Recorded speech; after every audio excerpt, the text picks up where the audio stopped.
राज्य सरकारनं कर्जमाफीसाठी ॲग्रीस्टॅक नोंदणी आणि फार्मर आयडीची अट घातल्यानं आता शेतकरी चिंतेत आहेत। यामुळे अनेक पात्र शेतकरी लाभापासून वंचित राहण्याची भीती आहे।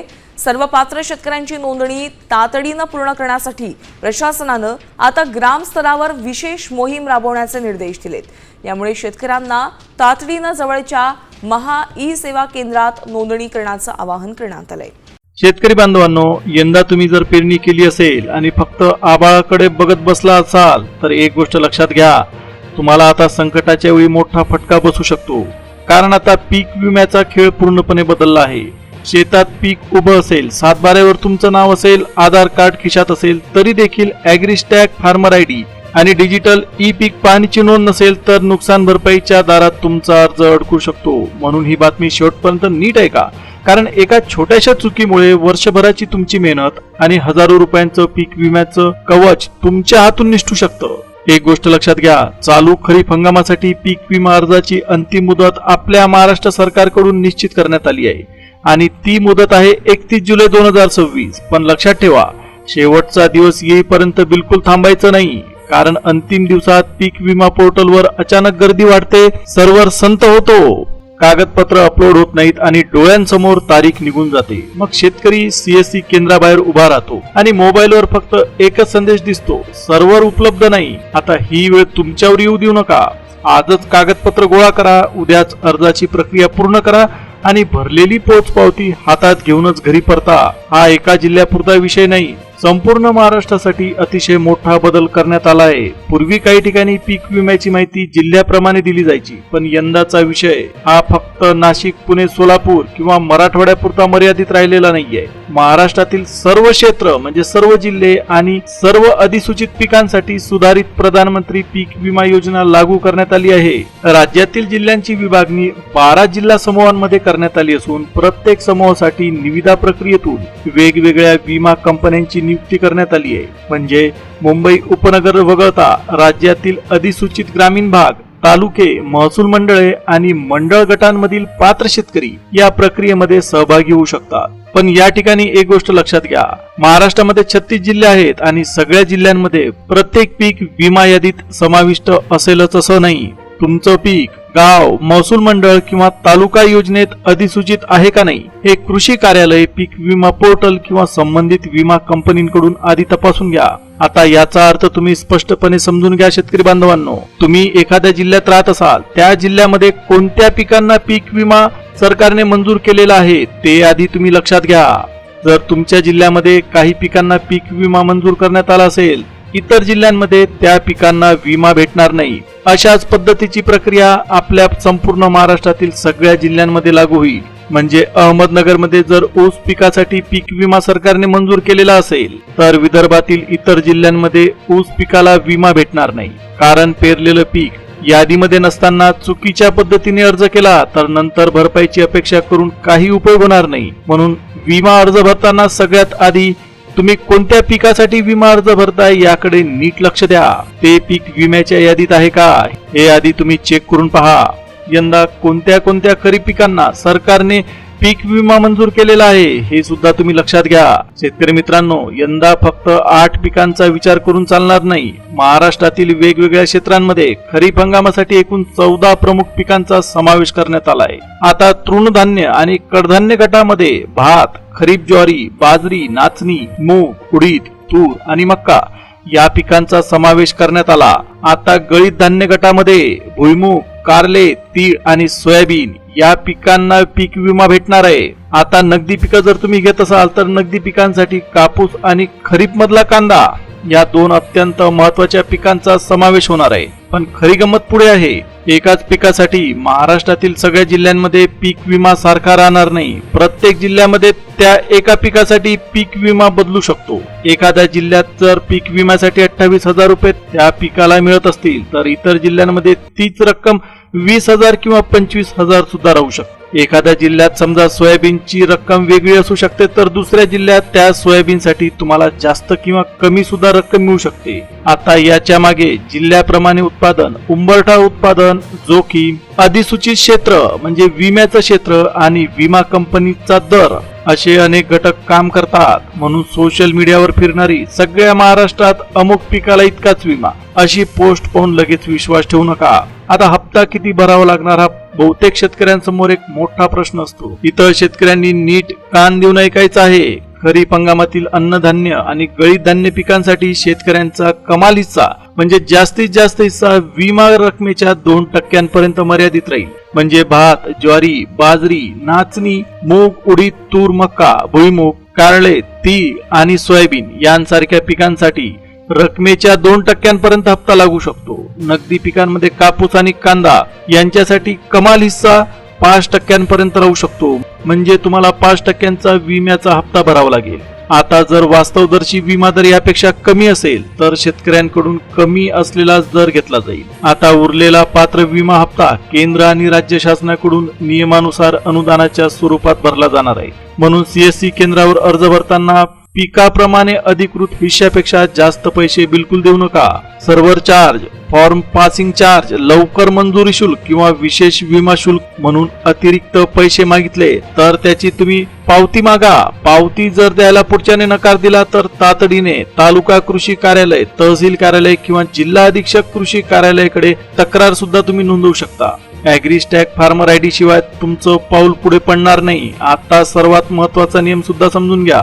योजनेमध्ये सहभागी होण्यासाठी ॲग्रीस्टॅक अंतर्गत शेतकरी ओळखपत्र क्रमांक म्हणजे फार्मर ID अनिवार्य करण्यात आलाय. हा क्रमांक नसेल तर आधी फार्मर ID ची नोंदणी तुम्हाला पूर्ण करावी लागेल. फार्मर ID तयार करताना आधार मधील नाव, 7/12वरील नाव आणि बँक खात्यातील नाव याच्यामध्ये जर थोडाही फरक दिसला तर तुम्हाला मात्र अडचण येऊ शकते. कुठे नावामध्ये वडिलांचं नाव राहिलंय, कुठे आडनावामध्ये स्पेलिंगच बदलली आहे, तर कुठे आधार आणि बँक खात्यात वेगवेगळा मोबाईल क्रमांक जोडलेला दिसतो. ही छोटीशी चूक सुद्धा अर्ज भरताना मोठी अडचण ठरू शकते. त्यामुळे अर्ज करण्याआधी नाव, आधार क्रमांक, बँक खातं, जमीन तपशील आणि मोबाईल क्रमांक एकदा नीट तपासून घ्या. ई पीक पाहणी म्हणजे फक्त फोटो टाकण्याचं काम नाही. काही शेतकरी म्हणतात विमा तर भरलाय, आता पीक पाणी नंतर करू, तर हीच चूक महागात पडू शकते. पीक विमा नुकसान भरपाई मिळवण्यासाठी डिजिटल क्रॉप सर्व्हे अर्थात ई पीक पाणीमध्ये प्रत्यक्ष पेरलेल्या पिकाची नोंद करणं बंधनकारक ठरवण्यात आलं. समजा विम्याच्या अर्जात तुम्ही सोयाबीन दाखवलं पण ई पीक पाणीमध्ये तूर नोंदल्या गेली असेल तर डिजिटल सर्व्हे मधील नोंद अंतिम मानली जाईल. तुमचं म्हणणं कोणी ऐकणार नाही, कारण तुम्ही जी नोंद केलेली आहे तीच नोंद अंतिम ठरवण्यात येईल. प्रत्यक्ष शेतातलं पीक आणि डिजिटल पद्धतीने नोंदण्यात आलेलं पीक याच्यामध्ये जर विसंगती आढळली तर विमा अर्ज कोणत्याही टप्प्यावर रद्द होऊ शकतो. म्हणून पिकाचा फोटो, गट क्रमांक, क्षेत्र, पिकांचं नाव आणि लोकेशन एकदम काळजीपूर्वक नोंदवा. शेजारच्या शेताचा फोटो स्वतःच्या गटावर टाकू नका. पेरणी झाली नसताना जुना फोटो बिलकुल वापरू नका. जर तुम्ही मिश्र पीक घेतलेलं असेल तर योग्य प्रमाण आणि योग्य पीक नोंदवा, कारण यंदा कागदावरची नोंद आणि प्रत्यक्ष शेतातील परिस्थिती टेक्नॉलॉजीच्या मदतीने तपासली जाऊ शकते. आता किमान क्षेत्राची अट सुद्धा तुम्ही नीट लक्षात घ्या. आता सुधारित योजनेमध्ये प्रत्येक अर्जासाठी किमान 0.10 हेक्टर क्षेत्राची मर्यादा ठेवण्यात आली आहे. म्हणजे अत्यंत कमी क्षेत्र दाखवून किंवा जमीन तुकड्यांमध्ये विभागून संशयास्पद अर्ज करण्याचा मार्ग आता अतिशय कठीण होणार आहे.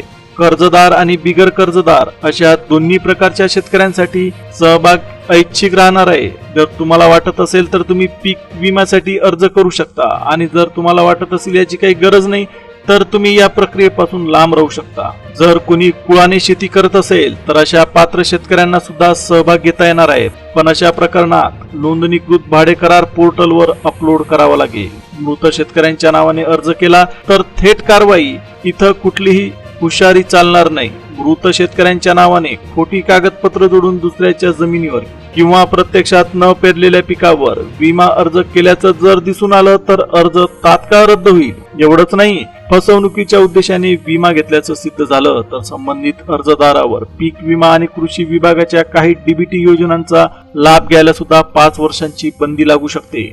एजंट म्हणतोय म्हणून रिकाम्या कागदावर बिलकुल सही करू नका. आणि सगळ्यात महत्वाचं, तुमचा OTP कोणालाही सांगू नका. अर्जातील पीक, क्षेत्र आणि बँक खातं तपासल्याशिवाय अंतिम सबमिट बटन तुम्ही दाबू नका. कारण एक चुकीचा अर्ज फक्त त्या हंगामाचा विमा तुमचा घालवणार नाही तर पुढच्या अनेक वर्षांच्या योजनावर सुद्धा पाणी फिरू शकतो. पीक विम्यासाठी महत्वाची कागदपत्र सुद्धा लक्षात घ्या. अर्ज करायला निघण्यापूर्वी एका पिशवीत तुम्ही खालची कागदपत्र व्यवस्थितपणे ठेवून घ्या. त्यामध्ये पहिला नंबर लागतो तो आहे ॲग्रीस्टॅक फार्मर ID क्रमांक, म्हणजे तुमचं शेतकरी ओळखपत्र तुम्ही स्वतःजवळ ठेवा. त्याच्यानंतर आहे अपडेट केलेला 7/12चा उतारा. त्याच्यानंतर 8 उतारा, तुमचं लाडकं आधार कार्ड आणि आधारशी जोडलेला तुमचा मोबाईल नंबर, बँकेचं पासबुक, पीक कर्जाचा तपशील लागू असल्यास संबंधित कागदपत्र, पीक पेरा स्वयंघोषणापत्र आणि त्यानंतर जर तुम्ही भाड्याने शेती करत असाल तर भाडेकरू शेतकरी असल्यास नोंदणीकृत भाडे करार, बँक खातं सुरू आणि ऍक्टिव्ह असणं सगळ्यात महत्वाचं. आधार सीडिंग किंवा बँक KYC अपूर्ण असेल तर नुकसान भरपाई जमा व्हायला अडचण येऊ शकते. अर्ज केल्यानंतर पावतीवर शेतकऱ्याचं नाव, पीक, क्षेत्र, गट क्रमांक, विमा रक्कम, भरलेला हप्ता आणि बँक खात्याचा तपशील एकदा नीट तपासा. जर तुम्हाला चूक दिसली तर मुदत संपण्याआधी दुरुस्ती प्रक्रिया पूर्ण करा. नुकसान झालं म्हणजे प्रत्येक शेतकऱ्याला ठराविक भरपाई मिळेलच अशातला बिलकुल भाग नाही. सोशल मीडियावर अनेकदा सरकारकडून हजारो कोटी भरपाई जाहीर अशा मोठमोठ्या बातम्या फिरतात, पण प्रत्यक्षात नुकसान भरपाईची एकूण कोटींची रक्कम हंगामातील नुकसान, अधिसूचित क्षेत्र, पीक कापणी प्रयोग, तांत्रिक उत्पादन अंदाज आणि मंजूर दाव्यांवर अवलंबून राहणार. योजनेत जोखीम स्तर 70% निश्चित करण्यात आलेला आहे. जर 70% तुमच्या पिकांचं नुकसान झालं तरच तुम्हाला पीक विमा मिळेल. उंबरठा उत्पादन ठरवताना मागील 7 वर्षांमधील सर्वोच्च उत्पादन असलेल्या 5 वर्षांची सरासरी आणि संबंधित पिकाचा जोखीम स्तर विचारात घेतला जाईल. हंगामाच्या शेवटी महसूल मंडळ किंवा अधिसूचित विमा क्षेत्रामध्ये उंबरठा उत्पादनाच्या तुलनेत उत्पादन घटल्यास नियमानुसार नुकसान भरपाई निश्चित केली जाईल. त्यामुळे शेजारच्या तालुक्यात भरपाई मिळाली म्हणून आपल्या गावाला सुद्धा तितकीच रक्कम मिळेल असा थेट हिशोब लावू नका. पीक, क्षेत्र, मंडळ, उत्पादन घट आणि विमा रक्कम यानुसार दावा बदलणार आहे. आता मागील 3 वर्षांचा अनुभव काय सांगतो? 2023, 24 आणि 25 या वर्षांमध्ये राज्यातील शेतकरी सहभाग आणि विम्याच्या क्षेत्रामध्ये चढ उतार दिसून आले.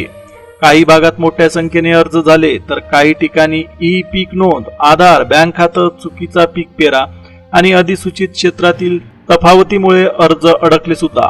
म्हणून एका जिल्ह्याची शेतकरी संख्या संपूर्ण महाराष्ट्राची संख्या म्हणून सांगणं योग्य ठरणार नाही. यंदा महाराष्ट्रातील 36 जिल्ह्यांसाठी लाखो खातेदार, पात्र भाडेकरू आणि बिगर कर्जदार शेतकरी वेगवेगळ्या अधिसूचित क्षेत्रानुसार अर्ज करू शकतात. अंतिम राज्यस्तरीय शेतकरी संख्या आणि सरकारने ठरवलेलं क्षेत्र अर्ज प्रक्रिया संपल्यानंतरच स्पष्ट होईल. शेतकरी बांधवांनो, शेवटचा मुद्दा सुद्धा लक्षात घ्या. पाऊस आज चांगला दिसतोय म्हणून उद्याचं संकट थांबत नाही. कधी ढगफुटी होईल, कधी पाऊस पडणारच नाही, कधी कीड एका रात्रीत पिकावर तुटून पडेल याचा काही नेम नाही. शेतकरी रात्रंदिवस राबतो, बियाणं घेतो, खत टाकतो, औषध फवारतो आणि घरातील प्रत्येक रुपया मातीत गुंतवतो. त्या मेहनतीवर संकट आलं तर विम्याचं कवच, किमान आर्थिक आधार तरी देऊ शकतो. म्हणून 31 जुलै 2026 ची बिलकुल वाट बघू नका. आजच तुमचा फार्मर ID तपासा. पीक पाणी योग्य पद्धतीने पूर्ण करा. अधिसूचित पीक आणि क्षेत्राची खात्री करून घ्या.